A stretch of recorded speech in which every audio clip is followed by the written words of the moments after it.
हम दूसरे दिन ही खोजने गए ना, तो ये काम ही नहीं ना इतना मोबाइल उनका पैसा अगर नहीं लौटा है तो बता दो, हम लोग जेल करके जेल भेजेंगे। ठीक है। जोहार, नमस्कार। जैसा कि हम सभी जानते हैं, उपायुक्त श्री मंजूनाथ भजंत्री ने जनता दरबार शुरू किया है, जिसमें वो जनता की समस्या सीधे उनसे सुनते हैं, तो त्वरित कार्रवाई करते हुए तुरंत समस्या का निवारण भी देते हैं। आइए देखते हैं कि जनता किस किस तरह की समस्या लेके उनके पास आई है और वो इसे किस तरह से हल कर रहे हैं।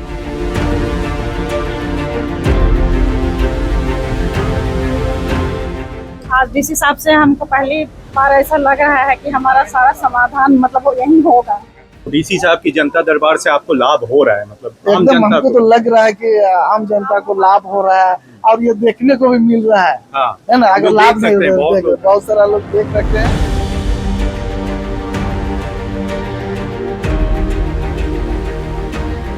इसका बेटा बोला कि दीदी थोड़ा सा मोबाइल दीजिए ना लिखने के, तो दीदी तो तुरंत मेरा पैसा को अपनी मम्मी के खाता में ट्रांसफर कर दिया। ओटीपी वही मोबाइल हाथ में था, ओटीपी वही दे दी। सर वही किया, उसमें कुछ था नहीं, एटीएम तो कुछ भी नहीं था। तो उसी से किया, हम तुरंत मांगे तो उसको ना सर ये तुरंत मैसेज को ये कर दिया, ये डिलीट कर दिए। तो हम फिर बाद में अपना बैलेंस चेक किए ना, तो पता चला कि इतना पैसा कहाँ चला। तुरंत हम उसको नहीं बोले, तुरंत मोबाइल पकड़ा, फिर उसकी मम्मी बोलेगी कि चोर बोल रहा है, तो हम तुरंत बैंक गए। फिर उसके बाद बोले कि इसका साइबर थाना गई थी? साइबर थाना गई? हाँ, वो लोग बोला ना सर कि साइबर थाना सर दर्ज किया उन्होंने? सर वो लोग नहीं किया, बोला कि आप जानते हैं ना, तो उसको आप अपना थाना में कीजिए। हो गए तो वहाँ भी हम कर दिए सर। मेरा थाना में दर्ज हो गया केस? जी कब हुआ? सर कल ही हम पेपर लेकर दे दिए। केस नंबर दे दिया? सर ये रिसीविंग वहाँ पे दिया है सर। नहीं, केस दर्ज हुआ कि नहीं हुआ? नहीं सर नहीं हुआ है, वो लोग बुलाएंगे, उसको बुला है। थाना हुआ है? कौन सा थाना है? दरिया का थाना? कौन सा थाना? सदर थाना? सर उसका खाता में पैसा भी आ गया, हम बोल रहे हैं तो नहीं दे रही, बोली जो करना है कीजिए बोल रही है। उनका पैसा अगर नहीं लौटा है तो बता दो, हम लोग जेल करके जेल भेजेंगे। ठीक है। बहुत बढ़िया।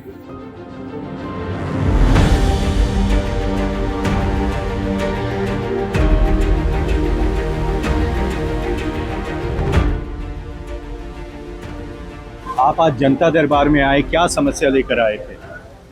देखिए, हम लोग का रांची जिला अंतर्गत प्रखंड नामकुम के अंतर्गत गांव कुटेटोली जी, वहाँ एक टोंगरी है, पहाड़ जिसे बोलते हैं हम लोग लोकल भाषा में टोंगरी बोलते हैं। उस जमीन को 2019 में 1 रुपया में लीज 30 साल के लिए कर दिया गया। तो लीज से पूर्व ग्राम सभा की सहमति नहीं लेगी, इसका हम लोग विरोध करते हैं। जो कि हम लोग पश्चिमी क्षेत्र में आते हैं, वहाँ किसी चीज को जमीन अधिग्रहण से पूर्व ग्राम सभा की सहमति लेना अनिवार्य है, पर ग्राम सभा वहाँ नहीं किया गया और वो अपना पावर या बल या पहुंच के पद्धति से अंदर सारा काम करा लिया है। आज जब आप उपायुक्त महोदय से मिले तो आपकी समस्या के विषय में उन्होंने क्या कहा?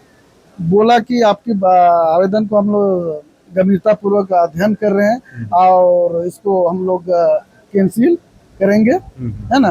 क्या कि वो 5 साल लीज डीड में स्पष्ट दर्शाया गया है कि 5 साल के अंदर अगर उसमें किसी तरह का कोई कार्य नहीं होता है तो स्वतः वो रद्द माना जाएगा, वापस माना जाएगा। तो करीब आज वो जो लीज हुआ था वो 5 साल में 6 साल होने जा रहा है और उसमें आज तक कुछ भी कार्य नहीं हुआ है।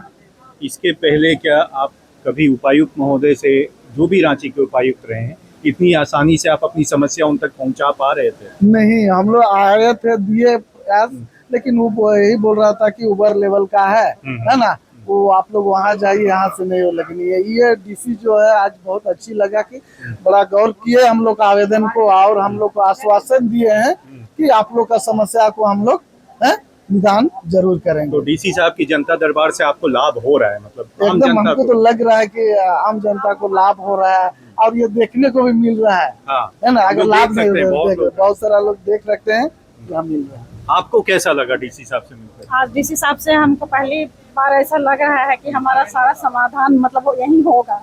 हाँ। अच्छा, एक सवाल आपसे डीसी साहब ने भी पूछा था, जी। आप लोग को मैया सम्मान योजना का पैसा मिल रहा है? मिल रहा है, हम इसका यही अब उपयोग भी कर रहे हैं, अपना एक छोटा सा दुकान चला रहे हैं उससे। और उसमें पूंजी की तरह उसको यूज कर रहे हैं। तो अपना आपको दुकान लगता है बढ़ा कि रहे हैं। अब आपकी समस्या का निवारण हो जाएगा? हाँ, हो जाएगा। बहुत अच्छा। आप भी अपनी समस्याओं को बता रहे थे डीसी साहब को, कैसा लगा डायरेक्ट उनको समस्या बताकर? देखिए, बहुत खुशी लगी, जनता दरबार डीसी साहब के यहाँ लगा और अपनी समस्या को हम लोग रखे। एयरपोर्ट विस्थापितों की समस्या को लेकर के आज हम रखे थे। हम लोग 30-40 साल से करीबन आंदोलनरत हैं। आपकी समस्या के विषय में डीसी साहब ने क्या कहा? डीसी साहब ने कहा कि हम लोग इसको जांच करते हैं और उसका उचित रिपोर्ट बना करके हम लोग सरकार को पुटअप करेंगे और आपका मतलब आपकी सुनवाई आज अच्छे से हो? जी, बहुत अच्छा से। क्या लगता है, निवारण भी हो जाएगा समस्या का? लगता है कि वर्तमान डीसी साहब जो अभियान चला रहे हैं, हम लोग का 40 साल का जो मेहनत है, आंदोलन है, वो रंग लाएगी और हम न्याय मिलेगी।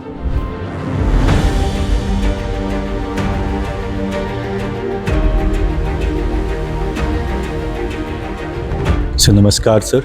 सबसे पहले तो सर आपको बहुत बहुत धन्यवाद कि आप जनता से सीधी संवाद कर रहे हैं और उनकी समस्याओं को सुन रहे हैं।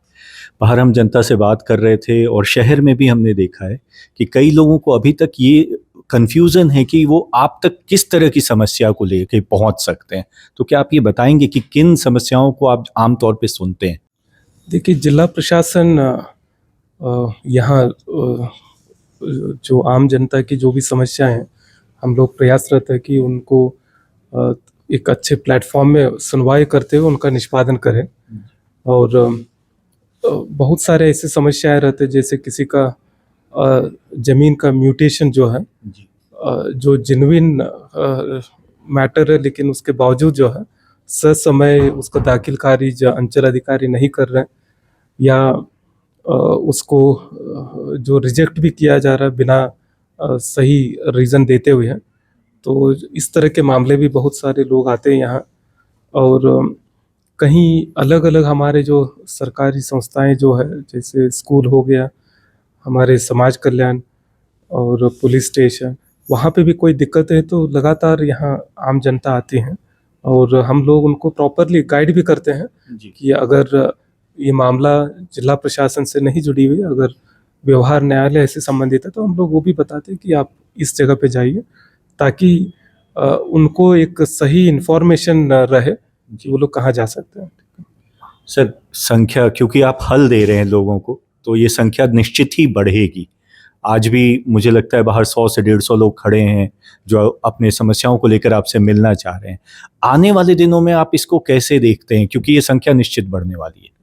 देखिए, शुरुआती दिन में ये संख्या निश्चित तौर पर बढ़ती है, लेकिन हम लोगों ने हमारे जितने भी फील्ड ऑफिसेस को स्ट्रेंथन करने के लिए हर मंगलवार को निश्चित रूप से सभी अंचल अधिकारी और प्रखंड विकास पदाधिकारी अपने कार्यालय में मंगलवार को आम जनता जो भी आएंगे उनसे सुनवाई करेंगे और उनको निष्पादन भी करेंगे। तो मैक्सिमम जो है समस्या वहाँ समाधान हो जाना चाहिए आने वाले समय में। अगर वहाँ समाधान नहीं हो पाती तो लोग निश्चित रूप से यहाँ आ ही सकते हैं और हम लोग उनका सुनवाई करेंगे। और क्योंकि जो ज़मीन के मामले विशेषकर शहरी इलाके में जो विवाद रहते हैं, उस तरह के मामले बहुत ज़्यादा है, तो उसको भी हम लोग निष्पादन करने में प्रयासरत हैं। और लगातार हम लोग अंचल कर्मियों को भी मॉनिटरिंग कर रहे हैं, डायरेक्शंस दे रहे हैं और निष्पादन भी हो रही है। और जब निष्पादन होती है तो आम जनता में भी एक विश्वास पैदा होती है, तो अन्य लोग जिनका अभी काम रुकी हुई है तो वो लोग आते हैं।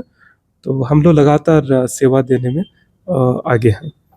जो लोग यहाँ तक नहीं पहुँच पा रहे हैं, आप ही का एक इनिशिएटिव है अबुआ साथी, क्या वो अबुआ साथी के द्वारा भी अपनी समस्या आप तक पहुँचा सकते हैं? देखिए, ऐसे मामले जो जेन्युइन है और जिसमें क्विक डिस्पोजल का आवश्यकता है, या अंचल प्रखंड में कोई दलाल तरह के लोग या कोई घूम रहे, इस तरह की सूचना वहाँ अगर दिया जाता है तो क्विक डिस्पोजल और क्विक रिस्पांस वहाँ मिल जाती है। लेकिन कभी कभी ज़मीन से काफ़ी जटिल मामले जब उसमें डाला जाता है तो उसमें जो एक सॉल्यूशन निकलने में टाइम लगती है। तो ऐसे मामलों को हम लोग प्रयासरत करते हैं कि जो मंगलवार को जो अंचल अधिकारी जो बैठते हैं वहाँ लोग पहुँचे, और लगभग सप्ताह में एक दिन भी हम लोग संपूर्ण दिन पब्लिक का ही सुनवाई करते हैं, तो यहाँ पे भी आ सकते हैं। तो उस दिन हम लोग ये करते हैं। लेकिन हमारे जो बुआ साथी व्हाट्सएप जन शिकायत नंबर जो है जी काफ़ी कारगर है। जी जैसे मैया सम्मान के भी बहुत सारे शिकायतें जो आते हैं वो वहाँ पे हम लोगों ने सॉल्व किए हैं। और सामाजिक सुरक्षा के जो सर्वजन पेंशन योजना के भी जो मामले हैं वो भी सॉल्व हुए हैं। पुलिस के, नगर निगम के, ऐसे पूरा जिला प्रशासन के अलग अलग समस्याएं उसमें जो आ रहे हैं वो निदान भी हो रहा है। अगर किसी को मेडिकल की सुविधा नहीं मिल रही है, क्योंकि ये बहुत आम शिकायत है कि हम हॉस्पिटल गए और हमें सुविधा नहीं मिली या हमें इलाज नहीं मिला, वो कैसे आप तक पहुंचे? तो ये वाला भी जो है, क्योंकि इसमें क्विक रिस्पांस की आवश्यकता है, तो निश्चित रूप से ऐसे मेडिकल इमरजेंसी वाले मामले जो है हमारे व्हाट्सएप जन शिकायत नंबर में भी डाल सकते हैं। और इमरजेंसी में हमारे सदर हॉस्पिटल जी में भी एक अच्छा हम लोगों का फैसिलिटी है, वहाँ पे भी हम लोगों का लगातार मॉनिटरिंग रहती है। तो वहाँ कोई दिक्कतें आती है तो हम लोग इमीडिएटली उसको इंटरवीन करके वहाँ हम लोग समाधान करवाते हैं।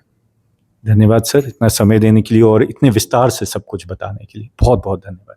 बहुत बहुत धन्यवाद श्वेता जी।